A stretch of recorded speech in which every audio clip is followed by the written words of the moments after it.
విడాకులకు ఒప్పుకోవడం తప్ప మీకు వేరే ఆప్షన్ లేదు.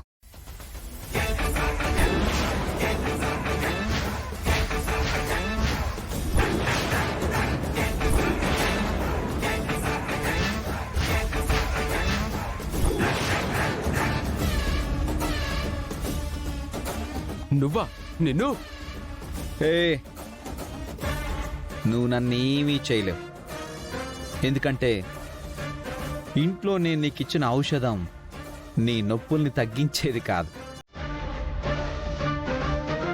నీ ప్రాణం తీసేది.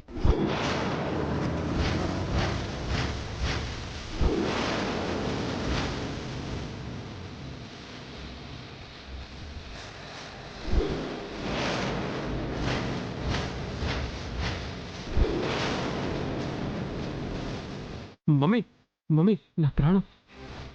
ఏం మాట్లాడుతున్నావు రాజు? అవును విజయాంబిక గారు, దీపక్ తాగింది విషం.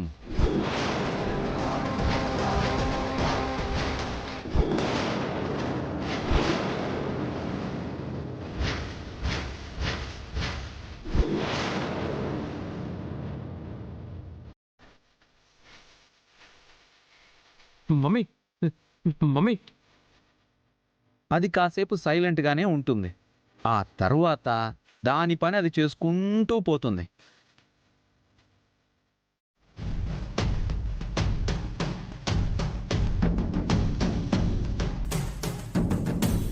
ఏమ్మా, ఇది మీ అంగీకారంతోనే జరిగింది కదా?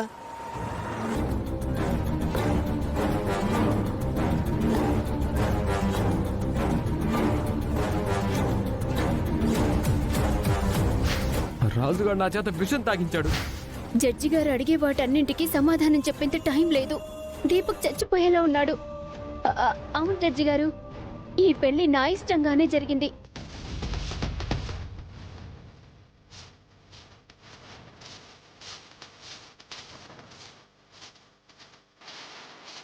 ఈ విడాకుల పిటిషన్ కూడా నా ఇష్టంతోనే, మా ఇద్దరి అంగీకారంతోనే వేశాము. దయచేసి తొందరగా మా ఇద్దరికి విడాకులు మంజూరు చేయండి.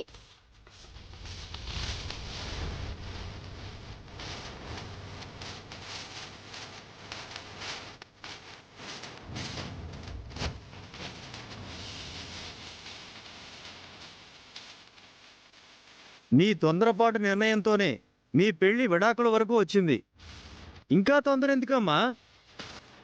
మీరు తొందరపడ్డా న్యాయస్థానం తొందరపడదు.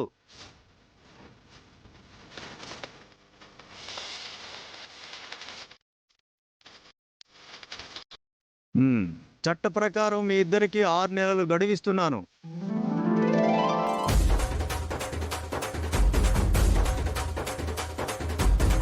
ఈ 6 నెలల్లో మీ నిర్ణయం మార్చుకుని మీరు కలిసి బతుకుదాం అనుకుంటే సరే, లేదా మాకు విడాకులే కావాలి అంటే అప్పుడు కోర్టు విడాకులు మంజూరు చేస్తుంది.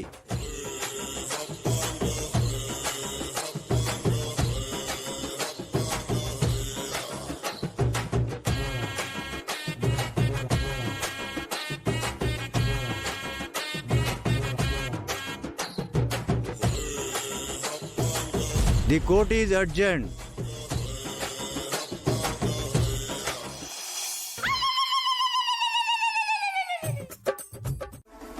ఎలాగో ఇద్దరూ ఆలోచించుకునే నిర్ణయం తీసుకున్నారు కాబట్టి 6 నెలల తర్వాత కూడా ఇదే నిర్ణయానికి కట్టుబడి ఉంటారు పిన్ని.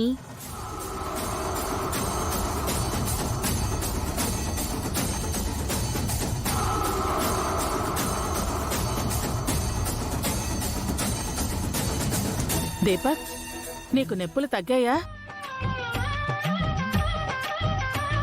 స్వామీజీ గారు ఔషధం తాగించారు పిన్ని.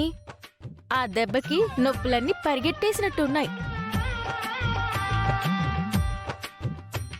బావగారి దయ వల్ల వీడి పక్షవాతం నయమైపోయింది. అన్నయ్య గారితో పాటు ఆయన శిష్యుడి దయ వల్ల కూడా బావగారు. విడాకులకు ఒప్పుకోవడం తప్ప మీకు వేరే ఆప్షన్ లేదు.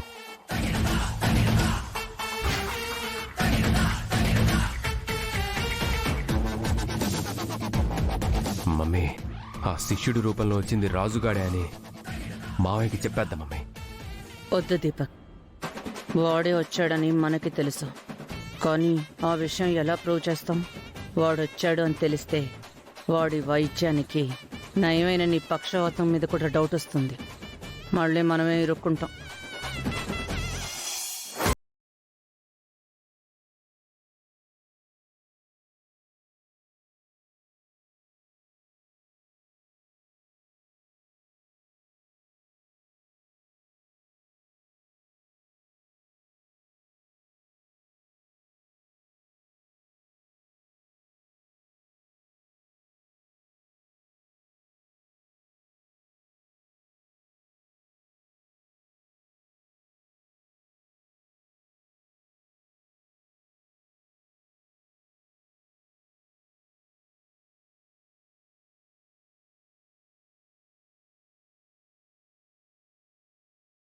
అందుకు బాధగా ఉంది సార్.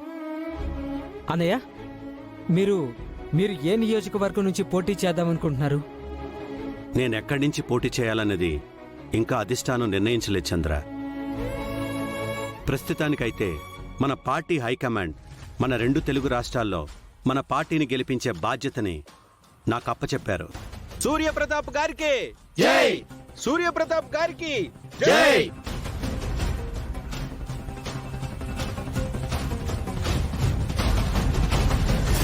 మరి ఈ నియోజకవర్గంలో లేడీస్ రిజర్వేషన్ వచ్చింది కదా సార్, ఎవరిని నిలబెడుతున్నారు సార్? అదే ఆలోచిస్తున్నాను మూర్తి గారు.